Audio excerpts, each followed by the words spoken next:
I had always considered the fantastical concepts of ancient civilizations, civilizations that supposedly existed long before us and were erased from history, to be mere myths and the imaginations of writers and poets. As a man of science and rational thought, I dismissed these ideas as nothing more than conspiracy theories and the ramblings of old pariahs. However, I have been proven wrong. Our true history has been erased, and our ancestors must be turning in their graves at what we have become. The first event that shattered my perception of reality occurred during an excavation I joined in Siberia. We uncovered a large cavern beneath the thick permafrost, initially discovered by a Russian oil company prospecting for new deposits.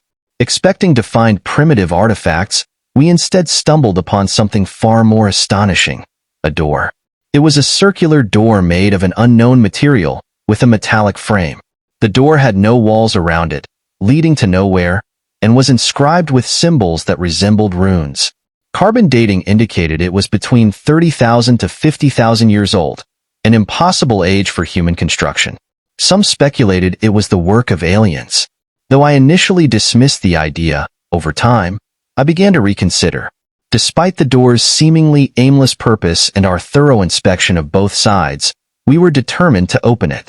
However, not wanting to damage the artifact, we were at an impasse. One particularly cold night, I found myself alone in the cavern, shielded from an incoming blizzard. Although I knew I should return to camp, something inexplicably drew me towards the door. As I ran my hands gently across its cold surface, I felt an unexplainable sense of ease and familiarity. This connection only grew stronger as I examined the door. As the blizzard intensified, the symbols on the door's frame began to glow with a bluish hue. Startled, I stepped back but did not think to call for my colleagues. The symbols lit up one by one, and the door slowly opened, revealing a bright light on the other side. Compelled by the light, I stepped through the door. Immediately, I felt a drastic change in temperature.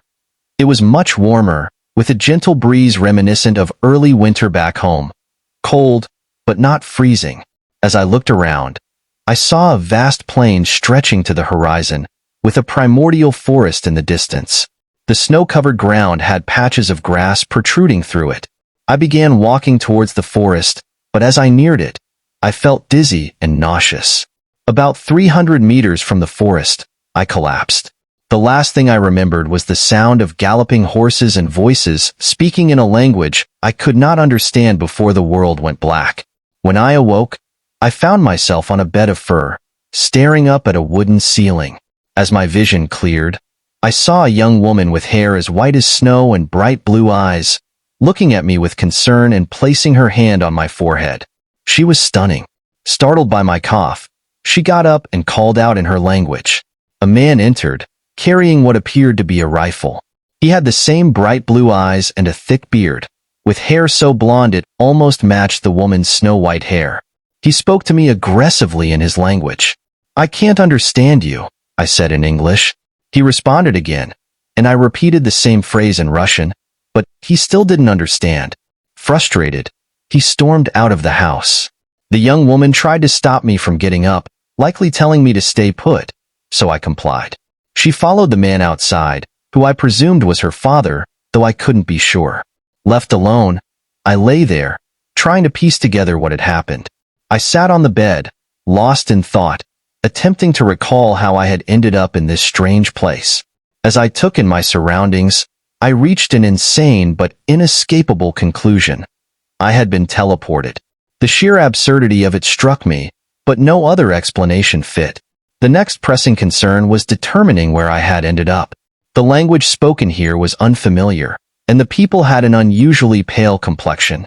Could this be Scandinavia, the land of the Sami people, or perhaps Finland? I quickly dismissed those possibilities. I had spent significant time in northern Finland and Sweden. I knew enough of the local languages to recognize them. Deep in thought, I was interrupted when the woman re-entered the room and beckoned me to follow her outside. Night had fallen, and the sky was a brilliant canvas of stars, the Milky Way clearly visible. Then, the aurora borealis painted the sky, confirming my suspicion. I was somewhere in the far north. I scanned the heavens for the northern star, Polaris, and saw it almost directly above. Despite the woman's concerned look, I ignored her and searched for familiar constellations. While I recognized some, they seemed slightly off. It hit me like a ton of bricks. I wasn't in my own time. I murmured to myself, "I'm not in my time, am I?" The woman, evidently puzzled, said something that I guessed meant, "What are you talking about?" My world seemed to crumble as I processed this. I sat on a bench outside the wooden house, taking in the quiet village. Not many people were outside, but I noticed electric street lamps. Guns and electricity were a part of this world. Perhaps I was dreaming, or maybe I was dead. I pulled out a pack of cigarettes and lit one, the smoke curling into the cold night air. The woman stared at me as if she'd seen a ghost, pointing at the cigarette. "Haven't you ever seen a cigarette?" I asked, exhaling smoke. Moments later, a man arrived with a few others. He dismounted his horse, sharing the same shocked expression as the woman. Clearly, these people found the sight of a burning stick in my mouth disturbing. The man motioned for me to mount his horse. I stubbed out the cigarette in the snow and complied. We rode out of the village, and I still believed I was in the present day, though in a peculiar village. That belief was shattered when we reached our destination. Before me stood a black vehicle, unlike any I'd ever seen, resembling a futuristic concept car. A man dressed in high-quality fur awaited by the car's door. The villagers left as I dismounted. The man opened the back door, and I got in, noticing another man inside with a rifle. All these men had similar appearances, blonde hair and thick beards, though they varied in shade.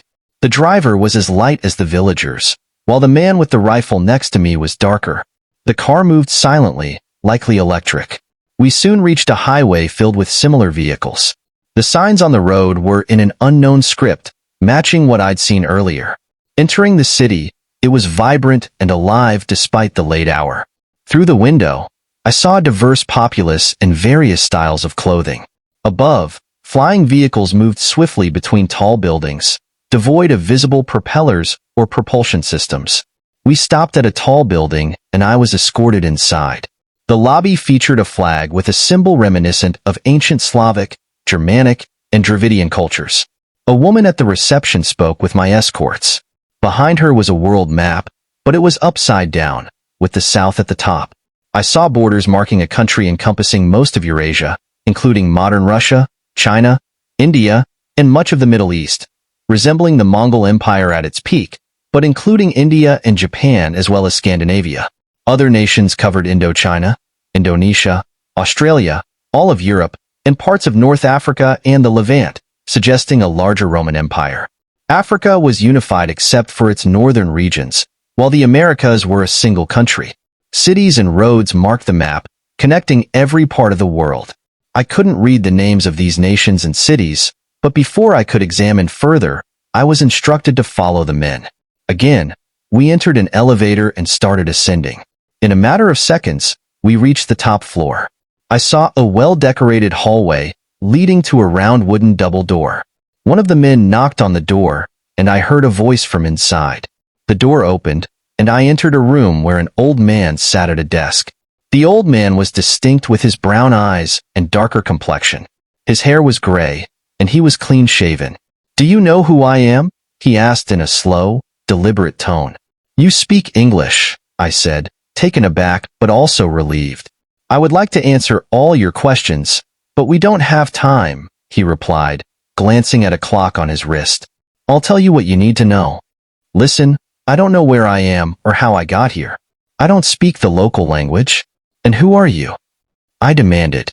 "You are exactly 43,342 years in the past according to your calendar," the old man explained. "Your name is Ilya Kramberg, a German citizen of half-Russian descent. You appeared in the same spot you were in your time, directly northeast of the Ural Mountains." "How do you?" I started, but he interrupted. "As you can see, mankind has done quite well. The world is united. Trade flourishes between all nations and cultures. War is a concept of the past.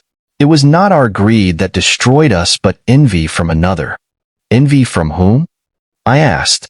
"Soon enough, you will see," he said.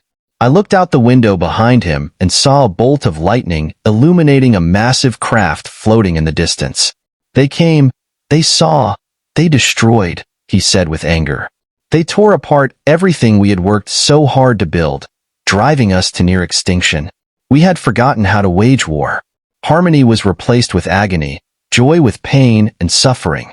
We tried to fight back, but it was useless. Underneath the craft, a light grew brighter and brighter. The old man continued, I have witnessed this time and time again. Mankind has a promise etched into its very DNA. A promise to prepare, to avenge our ancestors. Why do you think man wages war in an era of abundance? It is not only greed, it is nature. It is because of what they did to us. I can only pray that each sacrifice made in preparation for war is not in vain. The light from the craft intensified, and I had to block my eyes from the brightness. My son, I am a messenger. I hope you will pulverize them to dust as they did to us. Become the apocalypse. Avenge your fathers and mothers. At that moment, information flooded my brain. I saw caves, violence, mercy, blood, steel, love, war, family, honor, the stars, invention, creativity, destruction, and devastation. I felt hopeless and sad, but that feeling soon turned into a bloodthirsty rage. I felt the collective rage of humanity boiling within my veins. I heard the voices of my ancestors speaking in countless tongues, all telling me one thing: avenge us. The light from the craft released a beam of energy, quickly enveloping and vaporizing the city. I raised my hands to protect myself, even though I knew it was useless. As the wave of destruction was about to hit, I heard, Ilya, he's alive. Get him inside, goddammit. I felt myself being dragged inside our base at the excavation site. After I recovered, I spoke to one of my colleagues. Jesus, Ilya, you just disappeared.